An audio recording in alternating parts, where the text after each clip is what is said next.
Hi everyone, in today's video we're going to look at a little bit of social media, some of the negatives, some of the positives.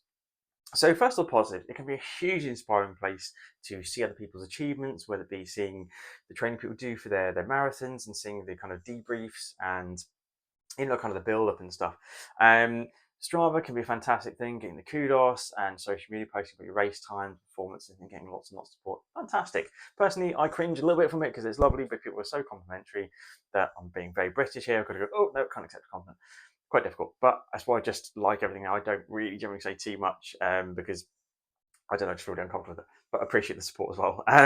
So the other side of it is quite the negatives. Now, sometimes are really obvious. So, for instance, when people get injured, they unfollow people on Strava, they don't post their runs, they actually completely come off Strava for a period of time.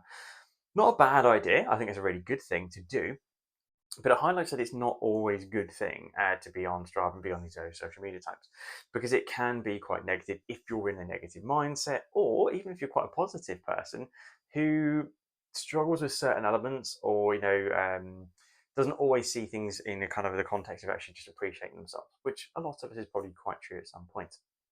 Now, one of the things I think with this as well, which is often kind of underappreciated, is the time people spend on these platforms is taken away from time they could be doing other things.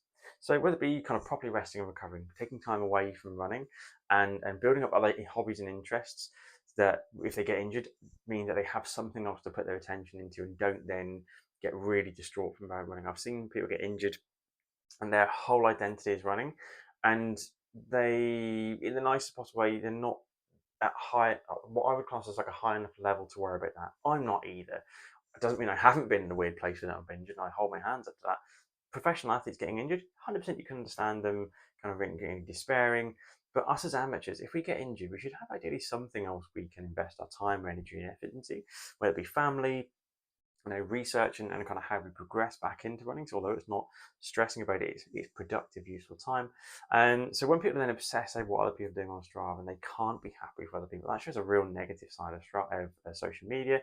And us as individuals, obviously, as well, we have to own that because social media is only an outlet for our own internal thoughts and feelings to be put out there.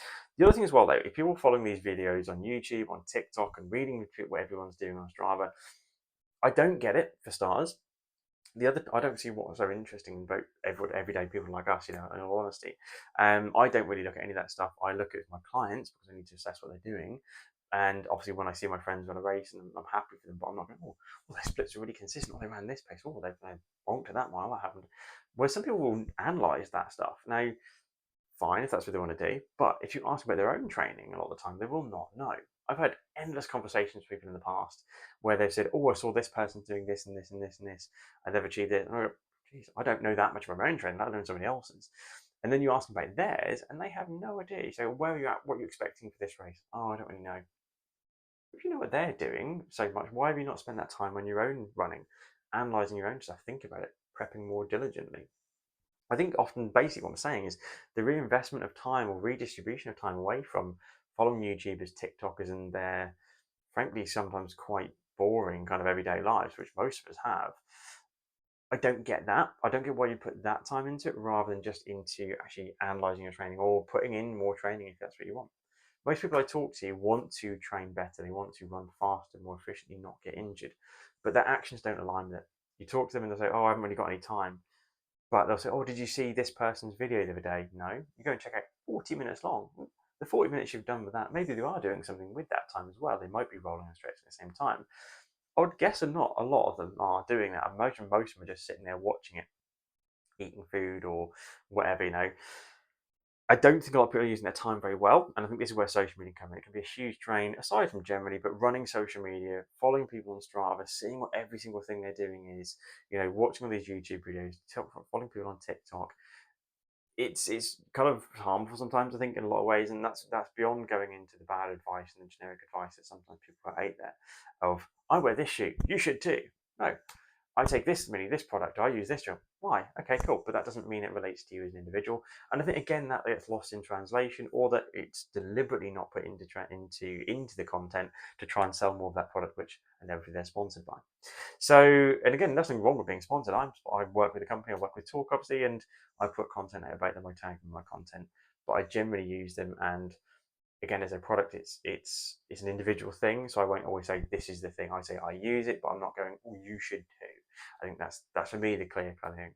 Anyway, so social media, use it if you want to, but be really, really aware of your habits. Obviously, make sure that you are spending your time wisely. If you're sitting there, you've got 40 minutes to watch someone's YouTube video on their training, their prep, the last 3 days for a marathon. Fine. You probably won't learn anything really useful because it'll be completely different from what your needs are. If you want to do it though, do it whilst you're doing. Listen to it whilst you're doing some strength work. Watch it when you're on the bike. Listen to it whilst you're doing some foam rolling or stretching or drills or something. Watch it when you're cooking some healthy meals, doing a batch cook or something. Don't just sit and watch it. Don't spend that time doing something that's really unproductive if you're running. If that's what you're looking to do, if you want to be more productive, don't waste that time. Use it for yourself. Be aware of what you're listening to and watching and how it really relates to you, whether it relates to you or not at all, because it might not do. Hope this has come across in the right way. It's not meant to be a negative video. I'm just trying to see some ideas of how people can really make better change, better choice in their daily lives to make their running goals more achievable and actually really happen as well. See you soon.